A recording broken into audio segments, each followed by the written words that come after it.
اس سے ہاتھ دھونا کسی طرح بھی جائز نہیں۔ اس معاملے میں اب جو ایک آخری پوزیشن بنی ہے وہ آج کے اخبار میں آئی ہے، پتہ نہیں آپ نے پڑھا یا نہیں پڑھا۔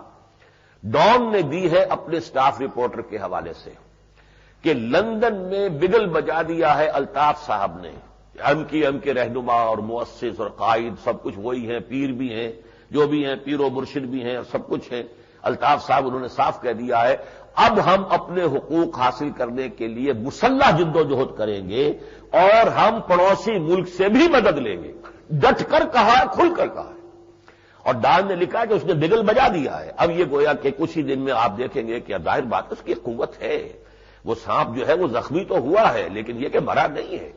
ان کا انڈر گراؤنڈ نیٹ ورک جو ہے وہ موجود ہے، اور وہ کراچی کو ایک علیحدہ بنا کر اور جناح پور کہہ لیجئے یا کوئی اور لیاقت پور کہہ لیجئے، ان کے مختلف جو نقشے شائع ہوتے رہے دنیا کی کچھ کتابوں میں، اس میں تو جناح پور اور کہیں وہ اس کو لیاقت پور کہا گیا، اس کو علیحدہ کرنا جو ہے وہ گویا کہ ان کی اسکیم میں شامل ہے۔ ایک موقع پر ISI نے دعویٰ بھی کیا تھا کہ ان کے جو ہے نقشے پکڑے گئے ہیں، جس کے پر کہ انہوں نے کہا تھا یہ سب جھوٹ ہے اور یہ ہمیں بدنام کرنے کے لیے، لیکن آج انہوں نے ڈنکا بجا دیا ہے، بگل بجا دیا ہے، کھل کر کہا ہے کہ ہم نہ صرف یہ کہ مسلح جو ہے جدوجہد شروع کریں گے بلکہ پڑوسی ملک سے بھی مدد لیں گے۔ یہ بات کہنا جو ہے واقعہ یہ ہے کہ بالکل گویا کہ انہوں نے جسے انگریزی میں کہتے ہیں چیوننگ آف ورڈز، کہ اپنی الفاظ جو ہیں ان کو احتیاط سے سلیکٹ کیا جائے، یہ بات نہ کہہ دی جائے، وہ نہ کھل کر کہہ دیا ہے، اس میں کہ کسی درجے میں انہوں نے اپنی بات کو چھپا کر رکھا ہی نہیں۔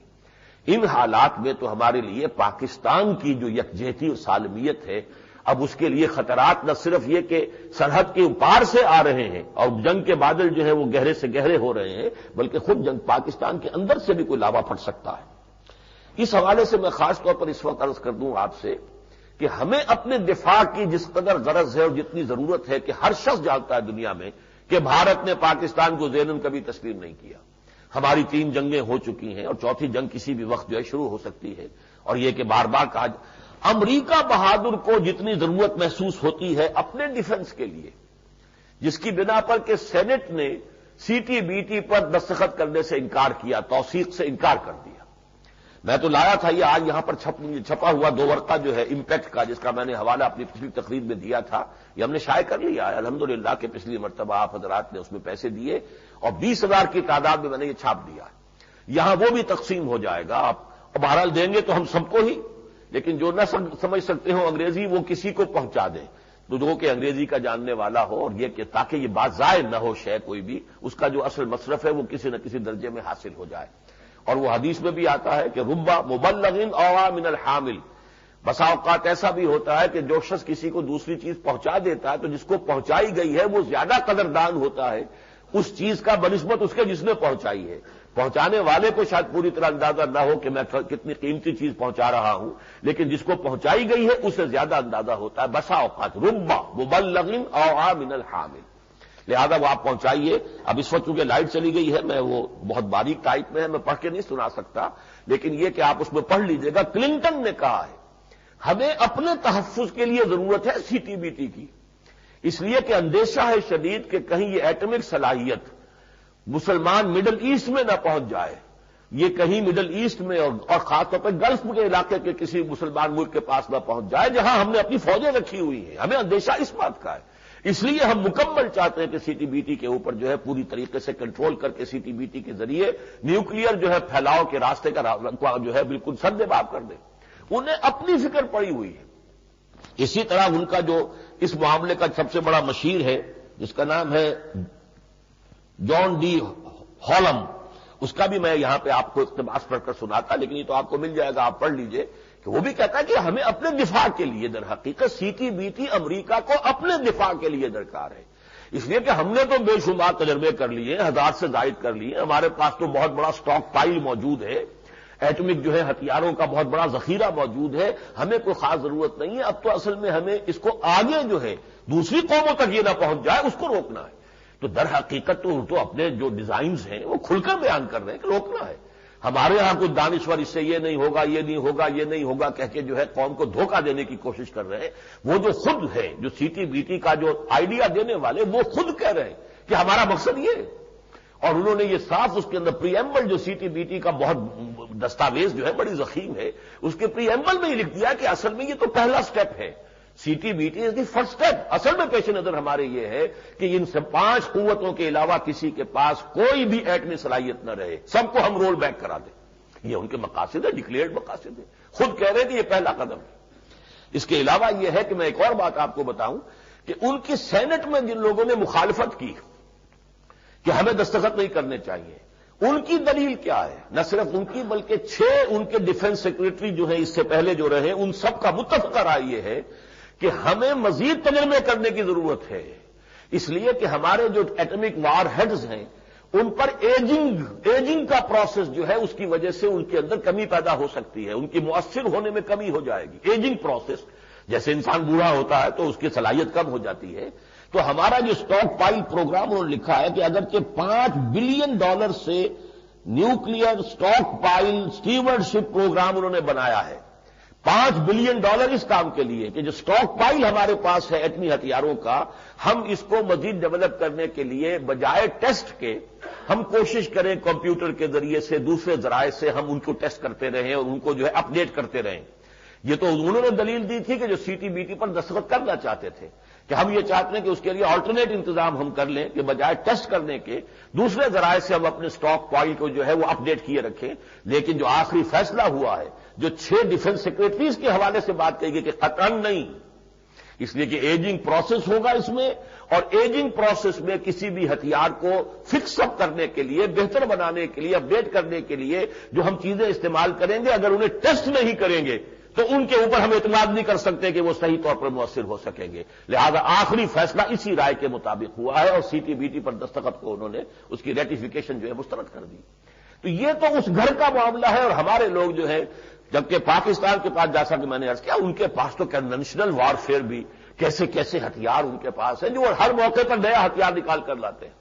افغانستان میں امریکہ نے جو بھی بیڑا غرق کرنا تھا روس کا, مسلمانوں کی گئی پیسہ اور ہتھیار تو امریکہ دے رہا تھا. اور اس وقت جو اسٹنگر میزائل لے کر وہ آئے تھے جس سے پہلے دنیا کو معلوم ہی نہیں تھا. اور واقعہ یہ ہے کہ افغانستان سے جو روس بھاگا ہے وہ اسٹنگر میزائل کی وجہ سے بھاگا ہے. اسی طریقے سے گلف وار میں وہ پیٹریوٹک میزائل نکال کر لایا جس کی ابھی کسی کو خبر نہیں تھی,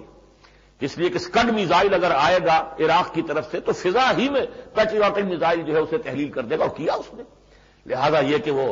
جو صدام حسین کا جو تکیہ کر رہا تھا کہ میرے پاس اسکڈ میزائل ہے, وہ بالکل نلیفائی ہو گیا معاملہ, اس کا اسکڈ میزائل بیکار ہو گیا, غیر مؤثر ہو گیا.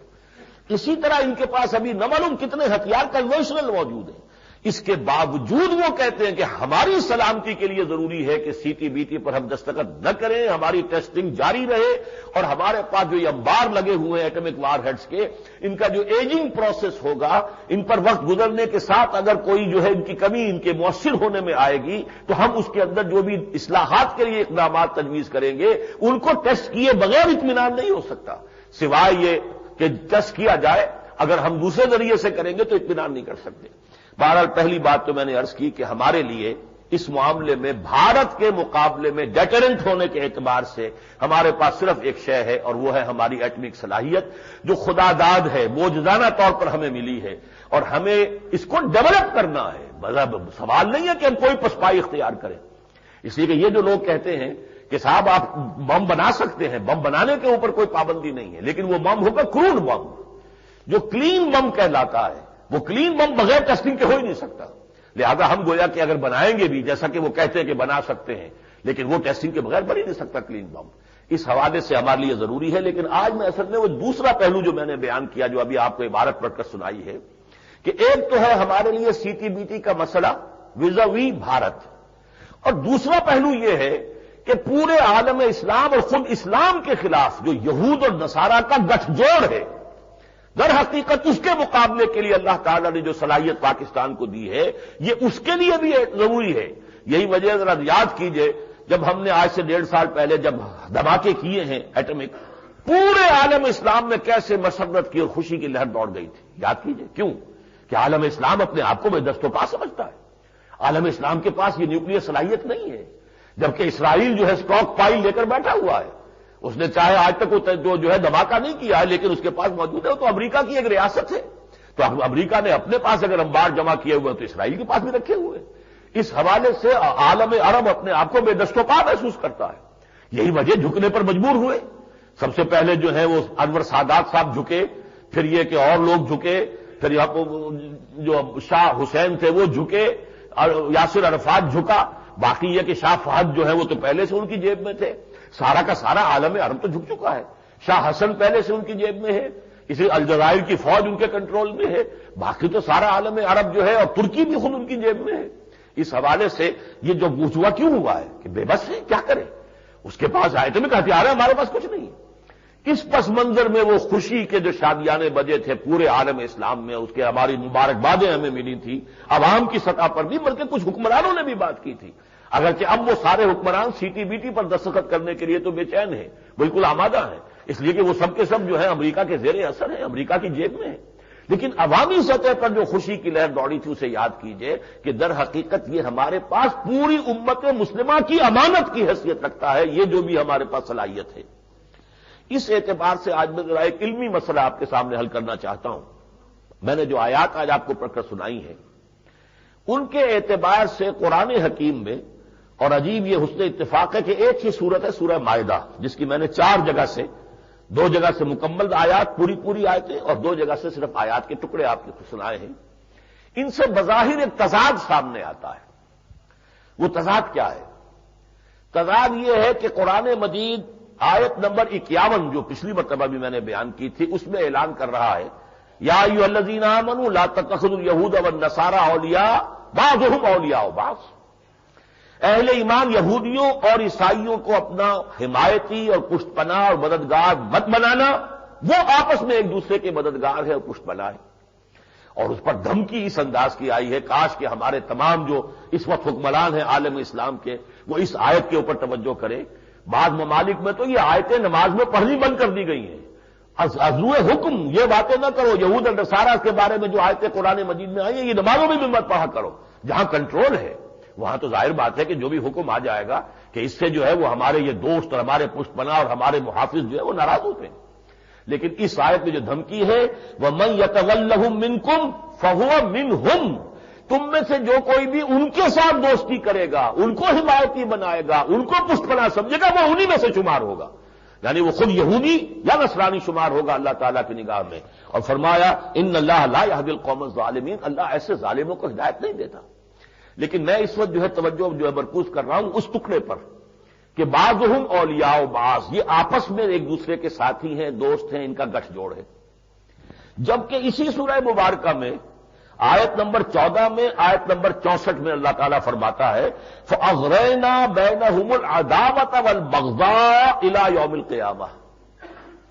ہم نے ان کے مابین قیامت تک کے لیے دشمنی اور بغض جو ہے ڈال دیا ہے۔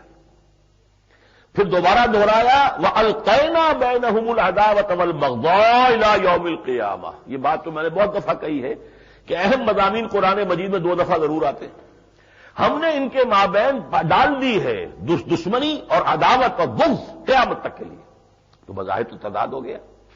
بلکہ اسی دوسری بات کی تائید اور ایک بات ہوتی ہے جو آیت نمبر 82 ہے اسی سورہ مبارکہ کی، اس میں فرق کیا گیا ہے کہ نبی اکرم صلی اللہ علیہ وسلم کے زمانے میں جو یہودیوں کا طرز عمل تھا مسلمانوں اور اسلام کے خلاف، وہ انتہائی معاندانہ، انتہائی مخالفانہ، انتہائی دشمنی والا تھا،